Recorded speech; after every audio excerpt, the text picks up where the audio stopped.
All right, welcome back to the Get Lit Masterclass. This is video number 2, how to unlearn the desire to drink.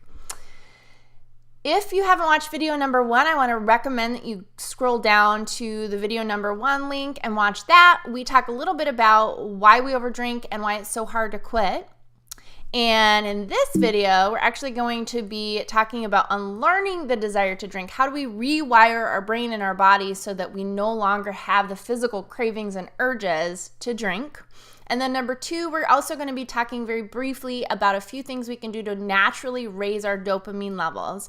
Because if you remember, in video number 1, we talked about how dopamine plays a really significant role in the reward and pleasure centers and in those habit loop cycles and in the drinking cycle. So I really want to encourage you to start implementing some natural ways of raising your dopamine levels so that you can feel better, and then also it really helps significantly with cravings and urges as well, to diminish those and just to feel better in general. So as a recap, the habit loop we talked a little bit about in the last video, we have that cue or that trigger, which could be really anything that triggers the desire to drink in you. So it could be a thought, it could be a feeling, it could be a circumstance, a smell, a person, really anything that triggers you to want to drink. And then of course, the craving or the urge starts. And then you follow it up with that habit or that routine, that action that you do, which is drinking. And then of course you get rewarded by the huge influx of dopamine. You feel that relief. But again, I want to remind you, yes, the relief is there, but it is temporary. And because alcohol is actually a depressant, it takes more alcohol to get back to baseline. So it's kind of a vicious cycle. And that's why a lot of times when we're when alcohol is leaving our system, or when we're, hungover, alcohol is coming out of our system, we feel really terrible. Some of us even get, that anxiety and just feeling pretty crummy. It's part of the reason is because we have completely depleted our dopamine levels. And there's lots of other things going on physically, but one of those things to keep in mind is, yes, alcohol does provide temporary relief, but really it is superficial because it's not actually really helping your body. So to explain the habit loop a little bit more, to give you one more example of kind of that classic conditioning that we do when we condition ourselves to desire something, is very similar to the Pavlov dog experiment, which is an example of how we condition ourselves to desire. So of course you have the stimulus, which is the bell, and you feed the dog, they begin to drool. If you're practicing that over and over, the researchers would ring the bell, they would give the dog food immediately, right when the bell was ringing. And so eventually, when they took the food away and they kept the stimulus, the dog would begin to salivate or drool because it was anticipating the food. And so this is exactly what we're doing with alcohol. We are giving it a cue or a trigger, that stimulus, and then we are rewarding it with the alcohol, which in turn causes that craving to perpetuate. And the more we practice that, the stronger it gets. But again, the good news is that we can literally rewire our brains and rewire in those neurological patterns so that we're no longer physically craving or, having significant urges.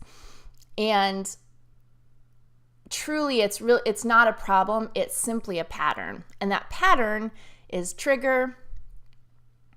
Typically, the trigger does produce a thought, and then the craving, and then the action. So a lot of times when I talk to women about this, they say, well, no, I really don't I'm not thinking, I don't know what I'm thinking about, when I'm craving. And that's because we've practiced it so much and it's become so habitual that it's almost just an automatic thought kind of underneath the surface. So what's really, really important is that we begin to get super clear about this pattern of what's happening And then we begin to interrupt the pattern and forge a new pathway.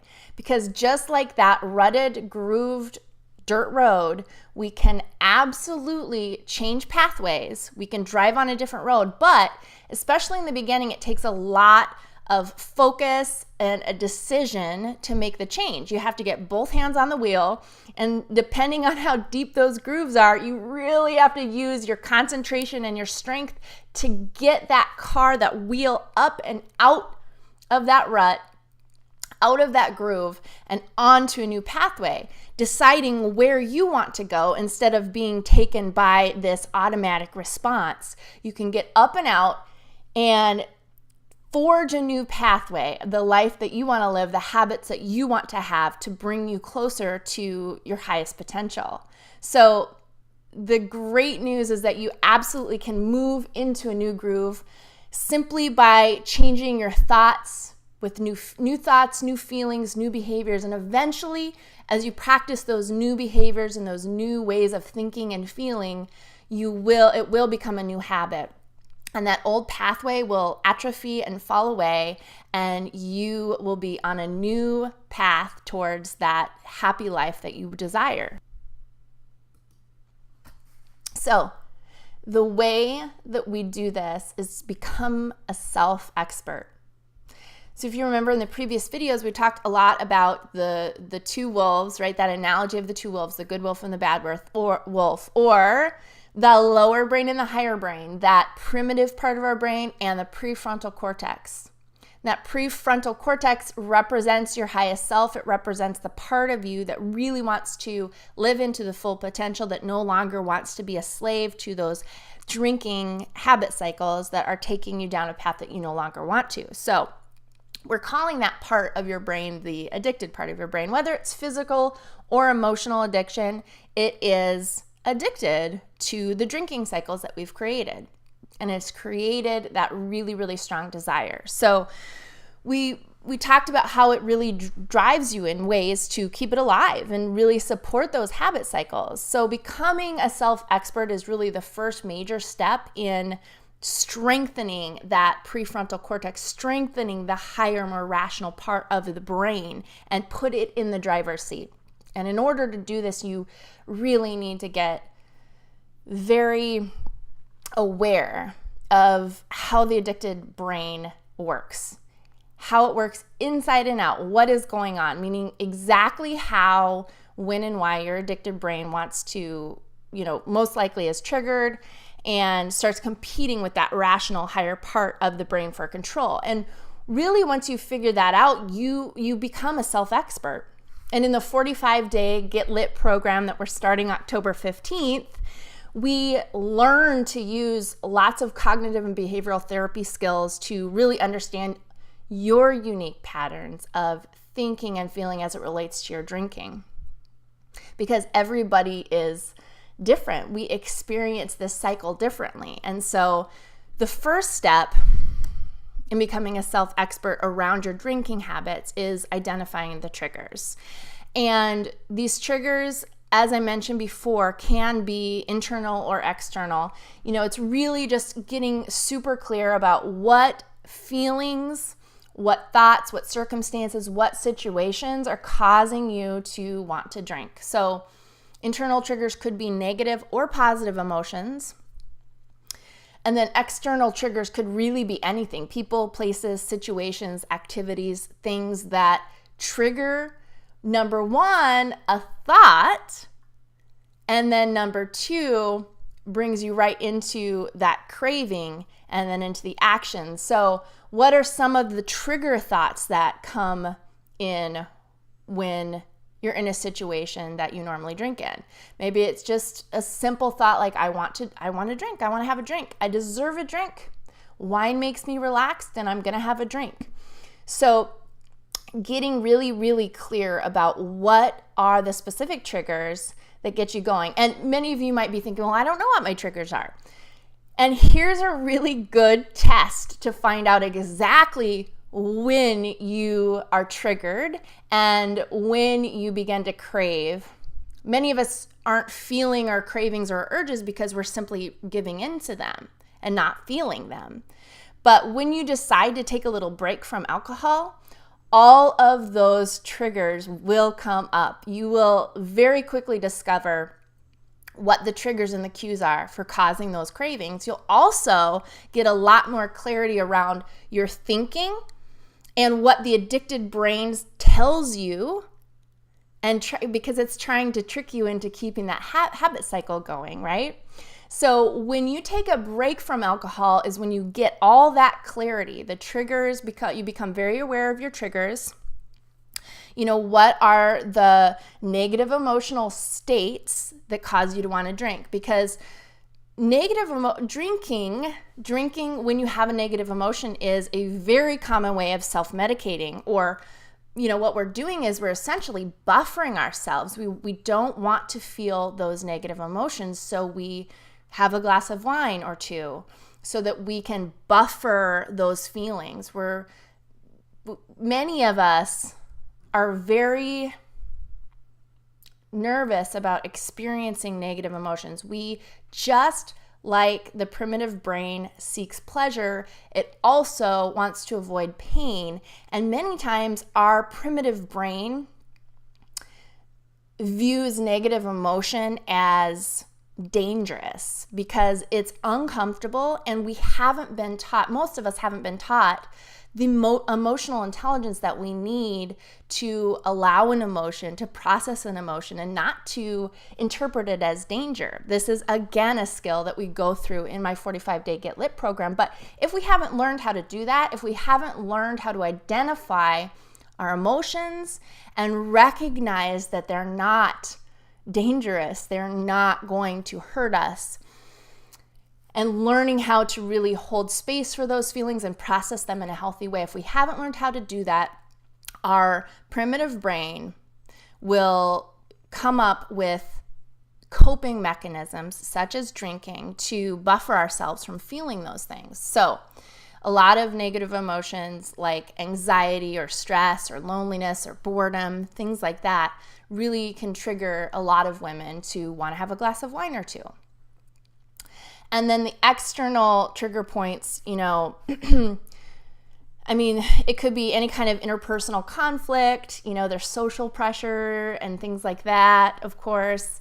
They could even be, actually going back to the internal triggers, many people are triggered by positive emotions as well, because in our culture, we have associated celebrating with drinking. So it's really, really getting clear about what our personal triggers are. And again, if you want to test this out and find your triggers, all you need to do is make a decision to take a little break from drinking, maybe a couple days or a week. Or if you're really wanting to tackle this and get back in the driver's seat, I want to encourage you to sign up for my 45-day Get Lit program, because we are going to take a step back and take a 45-day break together to look at this stuff and really get back in control. So if you're interested in doing this, hit the link below where it says, I want to be a beta tester. I want to get some more information about this. It's going to take you to a page that's going to tell you all about the 45-day Get Lit program, which starts October 15th. I would love to have you. We're going to be doing some really, really awesome work together to get back in the driver's seat and back in control. So, identifying triggers, and then also as developing into a self-expert, we really need to get clear about how you experience cravings, because people experience cravings differently. Some people, they felt physically in the body more than others. And some people, it's more of a mental process, but getting really clear about how cravings feel for you. So physically, as you're having that craving, or if you may be remembering back to the last time you had a really strong craving or urge for something, whether it was alcohol or, maybe food or a cigarette or some other vice that, that you're wanting to abstain from. How does that feel for you? Do you get tightness in your chest? Does your heart start racing? Is there any sort of sensations in your stomach or in your muscles, in your neck and shoulders? How are you feeling physically? And then emotionally, what are the feelings that you get? Is it a feeling of excitement or anticipation? Do you feel nervous? Do you feel anxiety or restlessness or irritability? That's a really big one, irritability. And then the final kind of process is really looking at the cognitive behaviors that are going on, meaning the mental thoughts that are happening when you are triggered and when you're experiencing a craving. What are you thinking? Are you thinking, I need it. I need this drink. I have to have it. If I don't have this glass of wine, I'm going to go crazy. I can't handle this. I need a drink. I can't get out of my head. And I want to suggest that part of this process, and we'll be getting much more into this in my program, but really examining those thoughts that you're having during the craving, because a lot of times when we begin to investigate those thoughts, we realize that those thoughts are actually coming from the part of our, they're coming from the part of our brain that is addicted, and it's not actually the truth. It's just a thought that we have practiced thinking, and it's a thought that actually helps convince our rational brain to have that drink. So it's something in the past that has worked to keep the habit cycle going. So it's really important to take a really close look at the thinking, the thoughts that you're having during that craving. So when we're experiencing an urge or a craving, we have three choices. We can, number one, give in to the urge. And this is typically what we do, especially if you're watching this and you're saying, well, I don't even know what a craving feels like, and I don't know what my triggers are. That's most likely because normally you just give in to the urge, and so you don't really have to feel what that urge feels like because you're giving into it and practicing that cycle. Number two, you can resist it. Another term for this is called white knuckling it, because what we're doing is we are using our willpower and our strength to resist the urge to drink. So if in the past you've tried to cut back or quit for a significant amount of time and it's been really, really hard, most likely what you're doing is resisting those urges, which is really uncomfortable, and it's not sustaining because we have a limited amount of willpower that runs out.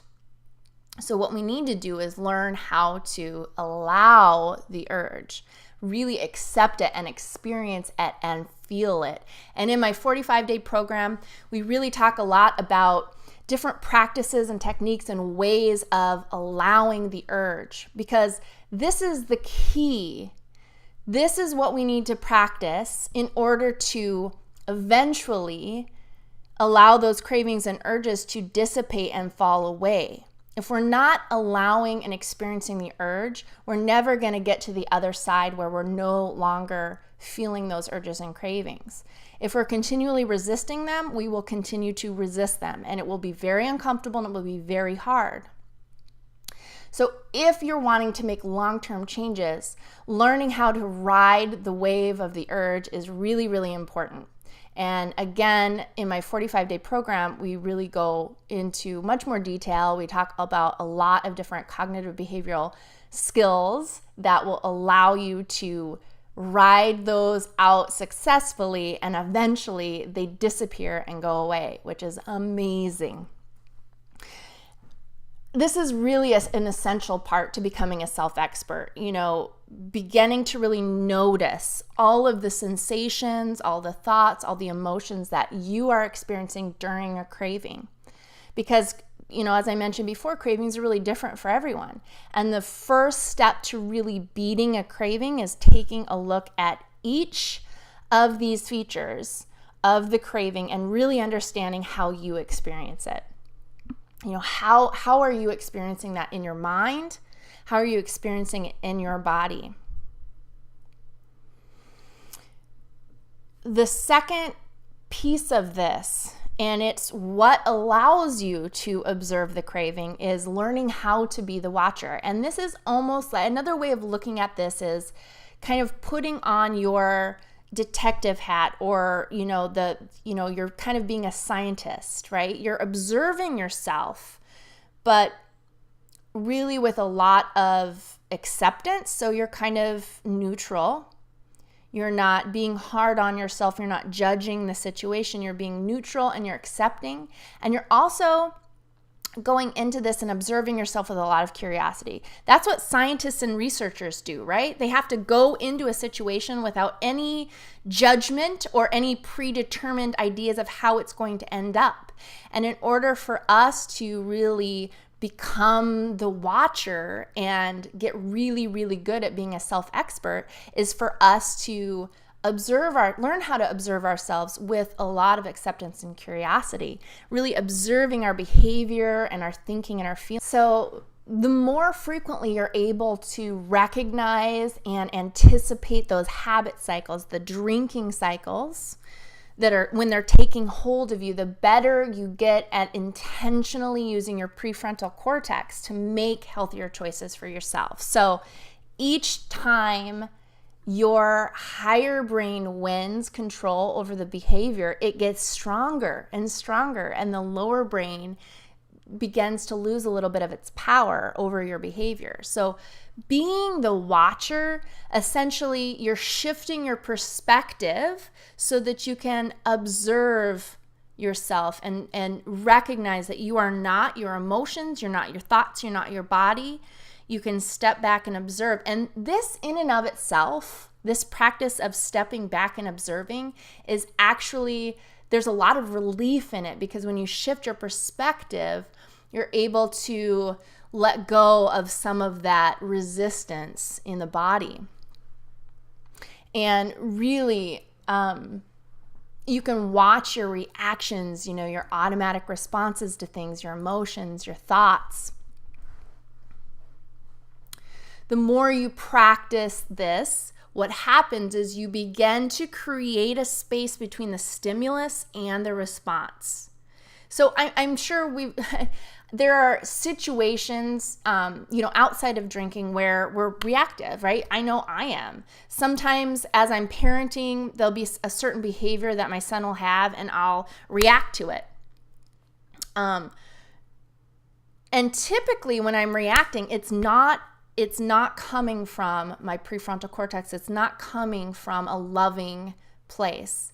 I'm not responding in the way I want to. That reaction is coming from a primitive place. It's coming from my lower brain, and I'm reacting in, resistance or fear or frustration. So the key to really gaining control is stepping back and practice being the watcher so that you can create more and more space between the stimulus and the response. And then you're able to choose. You're able to choose your response to the situation rather than automatically responding. And that's how we interrupt the cycle. We create and implement practices where we become the observer, we become the watcher, and the more space you create between the stimulus and the response is where the magic happens. So this is not something that typically happens overnight. And that's a thing in our culture. We want a quick fix. We want a pill that makes it better. But what I'm sharing with you is not a quick fix. These are practices that if you implement them into your life and begin to practice, you'll get better and better. And you will be able to slowly kind of starve off the lower brain and get that higher prefrontal cortex back in control, which is where we want. That's where all your power is. But it takes time. It also, in my opinion, takes accountability and support. I mean, you can certainly do this on your own. Absolutely, you can do this work on your own. I actually did a lot of it on my own. However, if you want to speed up the process and get the clarity you need and get the tools you need, I want to recommend that you get into a community of people that are working on the same things, that are practicing the same things, that have the same mindset, that want the same things for you and are the same things that you want for your life. You hang out with the same people, you're going to get the same results. creating a new community and a new set of support and accountability and tools is really, really, really going to progress you and allow you to have a safe place to practice these things. So if you don't have a lot of people in your life that are going to support you in these practices, I want to invite you to be part of our community, of the Get Lit community. And we're kicking it off with a 45-day program where we take a break together and we look at these and we learn these tools together. So again, I want to invite you. It starts October 15th. But first, let's talk a little bit about an urge, because an urge really is very similar to a wave. You have the trigger, and then it rises and it peaks at the intensity, and then it goes away. The reality is that an urge on average lasts about 15 minutes. And I know it might feel like a lot longer sometimes when you're kind of being really present and in the moment, but literally the average time for an urge from the start to the finish is about a 15-minute time frame. So when we can learn, the key is to learn how to get out of our head and into our body, and also to step back and learn how to be that watcher that we talked about, and really learn how to ride the urge, the urge. Practice surfing the urge. Urge surfing is a term that was coined by a psychologist named Alan Marlett, and he was a pioneer in the field of addiction treatment.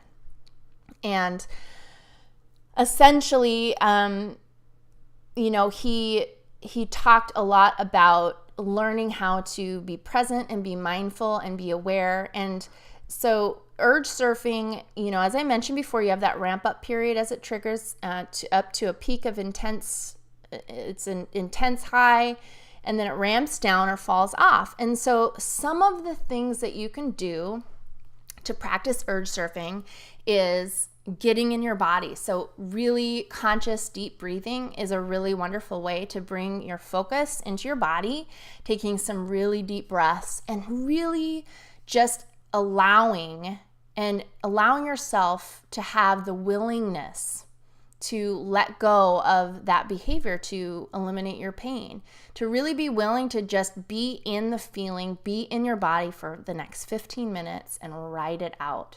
Because if you can do this, the more and more you practice, the more and more those urges are going to dissipate and lessen and disappear, and your higher self, that prefrontal cortex, is going to be strengthened so that you can make the choices that you want instead of falling into those ruts and those patterns.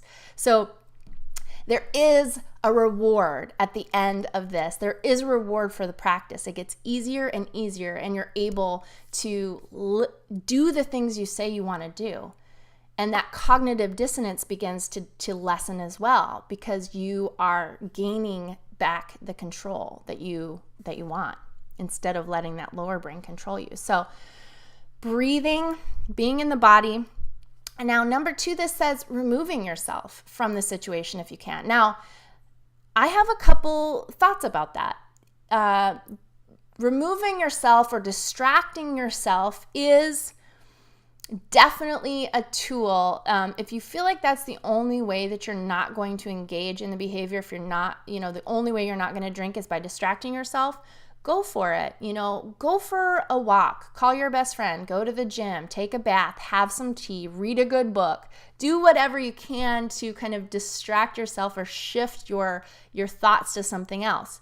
But I also want to encourage you that the ultimate goal is to not distract yourself, but to remain and get as present as you can, so that you can really feel the urge and ride it out, allowing it, holding space for it, because that's what true urge surfing is. And then just really relaxing the body and practicing some breathing techniques, some calming techniques that keep you mindful and present focused. One thing that I really like to do, and I like to encourage my clients to do this, is if you have a notebook or a journal, you can begin to journal about what you're feeling and what you're experiencing. almost like describing it to like a Martian that doesn't have a body and doesn't know what craving feels like you're describing that. And you know how we talked about experiencing that craving. How do you feel it? Is your chest tightening? Is your heart racing? Where do you feel it in your body? If you're not feeling it in your body, what are the thoughts that you can become aware of? Like, what are the things that are floating around in your mind? What are you telling yourself? What is your addicted mind telling you to try to get you to engage in that behavior? The more we can shed the light on it, the more the confusion and the darkness can go away and we can get back in the driver's seat. So being in the body is also going to provide a lot of relief because you're getting out of your head and into your body. If you're not feeling it physically in your body, maybe you can begin to journal or think about what your thought process is and what you're feeling. What are the emotions that are going on for you right now? Holding space for it is key, and practice is key. Practice is key. Again, there's no magic pill, but the more and more we practice, the more in control that you will get. And this staying aware, long term, your higher brain is going to be able to take over completely. That's the good news. So you can make healthier choices. The more you practice, the more that fight between your lower and higher brain is going to go away. There's not going to be a fight anymore if you can continually strengthen that higher brain and starve off that lower brain. And the salivating will be no longer. When you stop feeding the dog the food when you ring the bell, the more and more times you practice that, no food, the saliva dries up because it realizes, okay, I guess I'm not going to get the food anymore when the bell rings. And so just like that, the more and more we practice not giving into the urge, not taking that action, not feeding the habit cycle, it's going to dry up that craving, that desire, that urge is going to dry up, and it's no longer going to be there anymore. Unfortunately, there is not a magic number to how many times you have to urge surf in order for the cravings to go away, because we're all so individual. We're so, we have our own personal stories, and some of us have been practicing habit cycles for a lot longer than others. So there's no magic number, but I do want to encourage you or challenge you to see if you can urge surf 100 times. Get out a journal and mark every time you successfully ride that urge, you get 1 point. Try that 100 times, and I would really love to find out how you're feeling, how much stronger you feel, how much more in control you feel, and how minimal your cravings and your urges are at this point. So if I told you if you do it 100 times, you are going to be much stronger and you're going to be much freer, do you feel like it'd be worth it? I mean, for me, it has been life-changing. So I really want to encourage you to try this practice at least 100 times and let me know. There's one other aspect to craving, because this really deals a lot with cravings and urges kind of on the physical side of things. But there's also going to be some remaining cognitive dissonance going on because of all the deep programming that we have, the belief systems that we have around alcohol, around drinking, around you and drinking. And so there's a lot more internal work that needs to go on to really dive into our belief systems around drinking and how do we change that. It's absolutely possible, and we go much more into that in my program. So the art of changing your thinking, the art of belief change or liminal thinking is something that is really, really important to remove that cognitive dissonance so that you're emotionally getting rid of the craving and physically getting rid of the craving so that you can be completely free in your choice not to drink. And you change your beliefs into, wow, alcohol is pretty toxic. It's not good for my body. I feel crappy when I drink. And I don't need to outsource my fun, my pleasure, my joy to something externally outside me. Everything that I have is within me, and I can generate all that I need within myself. And again, this is a process, it's a practice, but I can show you how to change your beliefs as well so that there is no longer cognitive dissonance and you find yourself sabotaging yourself constantly. So if you want to know more about how to do that, please enroll in my program, and I'd love to show you. So very briefly, I'm going to talk about a few different ways that we can raise our dopamine levels naturally. Because again, one thing that happens when you're regularly over drinking is it actually does decrease your dopamine levels in the long run. Over time, your dopamine levels, your natural dopamine levels go down. So if you're suffering from low dopamine, you might feel a little more melancholy or just down or whatever. And there's natural ways, lifestyle changes that you can make to increase those dopamine levels. And I'm just going to briefly touch on a few of those right now. Now, the first one's exercise. And I bet you probably figured that this would be in the mix because it's preached for everything. Exercise. But truly exercise is really magic for your body, and it increases your dopamine levels.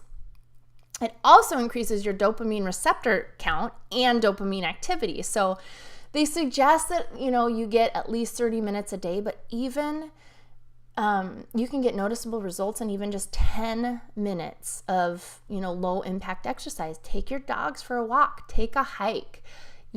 Do something fun for yourself every single day where you're getting active and you're getting those dopamine receptors going, and all that dopamine increases. You're feeling better. I always tell people I actually don't exercise as much for the weight loss or physical reasons. I exercise because mentally I have to feel good and to really allow my prefrontal cortex to remain in control. I feed it exercise as often as I possibly can. And exercise also signals in the brain to release more serotonin and endorphins, which are a couple more brain chemicals that really make you feel good. And also they reduce the level of harmful stress hormones. So exercise is amazing. And just start with 5 or 10 minutes a day. You don't have to go all out right away. If you're not exercising currently, just shoot for 10 minutes. Second is tyrosine. And so unfortunately, there's no such thing as a dopamine pill. But we can't just ingest dopamine. It's actually something that the body produces on its own. But we can make sure that we get a diet that helps provide those building blocks for, synthesizing dopamine in our bodies. And one of the main dietary considerations to facilitate dopamine production is tyrosine, which is an amino acid. And it's a precursor to dopamine. So tyrosine can be found in a few different food groups here. I'm going to read them off to you. Meat, eggs, dairy, fish, and poultry. Quick plug, if you can, try to really, really focus on where your meat and dairy and fish is sourced, because it's very important that the source is clean, grass-fed cows. It's more expensive, but you're putting less junk in your body, which overall is going to make you feel better. So a few other things that contain a lot of tyrosine are bananas, avocados, apples, legumes, nuts and seeds, watermelon, oatmeal, beets, and green leafy vegetables. So think about adding a few more of those things into your diet on a regular basis, and you're going to feel better. The third is sunshine. I love sunshine, don't we all? But in order for our bodies to actually turn tyrosine into dopamine, it needs light. It needs exposure to bright light. So essentially, you can consume all the tyrosine you want, but if it doesn't have the light to help it synthesize, then your body can't process it into dopamine. So sun exposure, has been linked to, raising dopamine. 30 to 60 minutes of sunlight every day can really help your body synthesize that tyrosine and prevent light-related reductions in dopamine receptors. So if you live in Minnesota like me, really try to take ample advantage of that during the summer, fall, spring months, because we have long winters. So maybe get extra during the summer, which is what I try to do. The fourth is music. I love music. It makes me feel so amazing. But it's funny how we forget sometimes to do things like listen to music. I mean, I do. I listen to a lot of podcasts, a lot of audiobooks, but sometimes when I need to feel better or feel good, I just put on a great playlist, or I put on my Spotify to some just awesome tunes. And studies have actually found links to listening to music and dopamine release. So definitely put on your favorite tunes on a regular basis. Listen to music. Let it make you feel better. Fifth, relax. Oh my gosh. Especially as women and moms and full-time employees, we have so much on our plate. And it's really, really easy to get caught up in doing an activity and working and being a mom. But it's super important for you to make your mental and physical health a priority, especially if you're wanting to stop over drinking.